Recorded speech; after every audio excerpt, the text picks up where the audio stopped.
Good morning, everyone. My name is Mick Stott, and I served in the British Army, the Army Physical Training Corps, for approximately 30 years, holding a number of appointments. And when I left, the last thing I ever expected was that the biggest fight I was ever likely to have was going to be on my home soil. And currently, that is what we are experiencing in the United Kingdom at this moment in time. I'm very aware that some people think that this is not true and that the government are acting in our favor. I personally do not hold the same opinion. And to that effect, I'm going to make a couple of short videos. I am part of the UK Freedom Alliance, and I'm also part of the World Freedom Alliance. So why would I make these videos? Well, this is just to give you an insight as to what we're going to be doing in London on the 20th, to actually hold the government accountable by the police for their actions. And we're going to talk about the component parts of that very, very shortly. We're going to outline how you complete your own criminal complaint and the process of delivering it to us, so that we can then present en masse a number of complaints. So we're literally going to be gathering as a small group, obviously social distancing, and obviously taking care of what we do on the day, not to do anything that creates any form of an offence. It is a peaceful matter, and it is also, as a matter of fact, when you are presenting a criminal complaint, you have a bona fide reason for going to that space, and you can't be stopped in doing so. So it's worth remembering that. So we're going to be gathering in central London. We have yet to disclose exactly where we will be, but we will certainly do that as close to the day as possible. Now, there are going to be lots of other protests in London outlining the problem with the draconian rules that have been placed upon us, which we believe are completely disproportionate to the threat, given that COVID-19 was placed on the list of non-infectious or high consequence diseases in March of 2020. Of course, a lot of people don't know that, but it's all there on the website for you to go and see. And equally, when we look at the current situation, we understand that the government are introducing a series of unlawful statutes that will no doubt further curtail our rights. If you look at the vote that's just gone through, to even prevent us from gathering peacefully. Now, that isn't what democracy looks like from my perspective. And as you can see, the controls are actually being ramped up, as opposed to being evened off or even preparing for this period that Boris tells us that we're going to experience, which is the path out of lockdown. It's a load of rubbish. If you consider that furlough has been extended to September, I really do not get a furry or fluffy feeling that this lockdown is going to be happening anytime soon. And in reality, if that was the case, there would be no need to vote in some of the current legislation that was passed this week. It is a joke, in essence. Now, the great thing is you can meet us in London with your criminal complaint, and we're going to show you how to complete one of those in a moment. And you can hand this to us, so you don't need to act as an interface with anyone other than ourselves, that we're waiting for your fully completed and personally endorsed criminal complaint. And we'll show you how that works in a moment. The key thing is that what we're going to do is we're going to present all the evidence on the back of our complaint, of which there will be somewhere in the region of about 815 pages of evidence outlining the situation with masks, outlining the situation with vaccination, with travel passports, and a number of other things. And that will be the body of evidence that we present, asking the police to pursue this as a criminal complaint regarding the government's disproportionate response to COVID-19 and all of its implications. Now, as far as we're concerned, the law behind our complaint is misfeasance and misconduct in public office. What does that mean? Well, basically, we believe that the government has been acting disproportionately and also creating legislation that has really nothing to do with COVID-19. If you look at the mental health legislation that has taken place.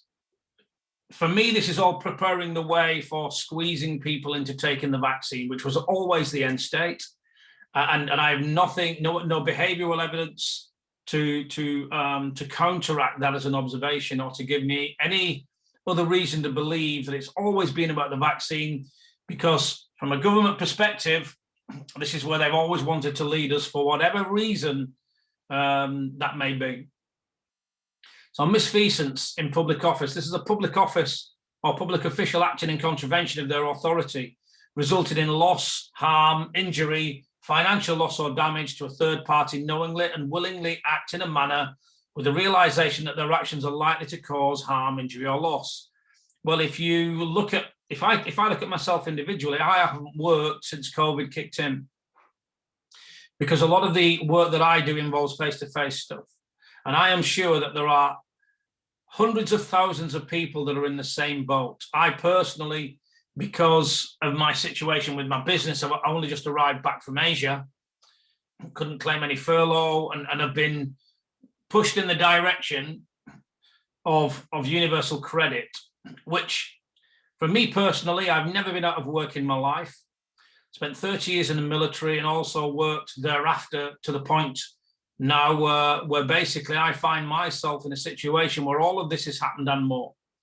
If I think about the sheer numbers of people that I'm talking to with regards to mental health, it's quite frightening to see the impact that this is having on veterans, the guys that I generally work with, and others.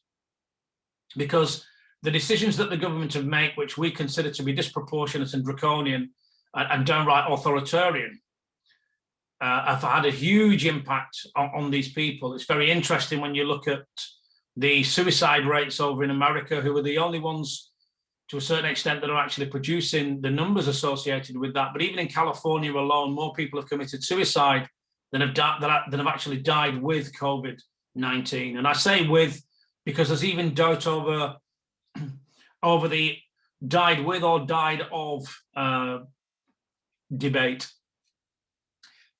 And so what our intention is to do is to make the government sit up via the police. And the more people that can complete this particular form that I'll show you on a separate video, the more people that can complete this and present it to us in London on the 20th, what that means is that we can then present all of those. All of those complaints have to be dealt with.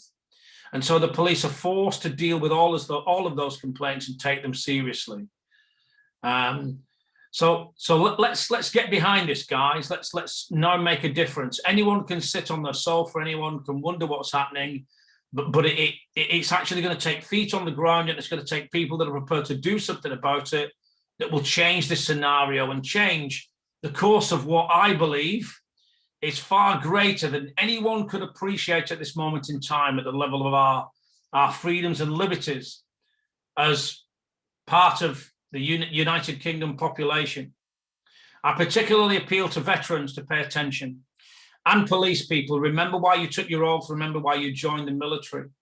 It's our job, it's your job to stand by your oath and to work in accordance with the law, and equally defend those people as we go forwards that require the skill sets of veterans and police communities, so that we can get back to what we consider to be a democracy.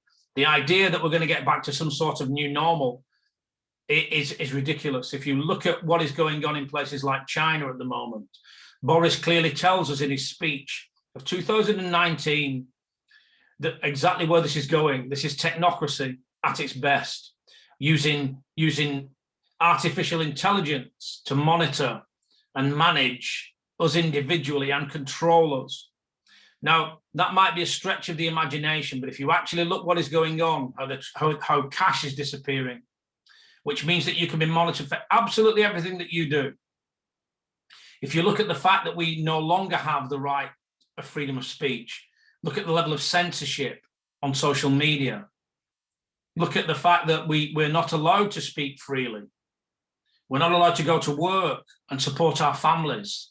This is not what democracy looks like. If you believe that we're living in a democracy right now, then you're clearly falling into the trap of believing a government that are telling you it's in the interest of your safety when it isn't. This is a slow degradation of everything we understand to be democratic and purposeful for us as families. What is brilliant about this is that it's starting to bring communities together. Remember, there is unity in community, and we want to re-establish that. So let's stand up together, because with numbers, they won't be able to say no. And with a great number of criminal complaints filed on Saturday, they'll be forced to investigate those. I hope to see you there. Let's give us some support.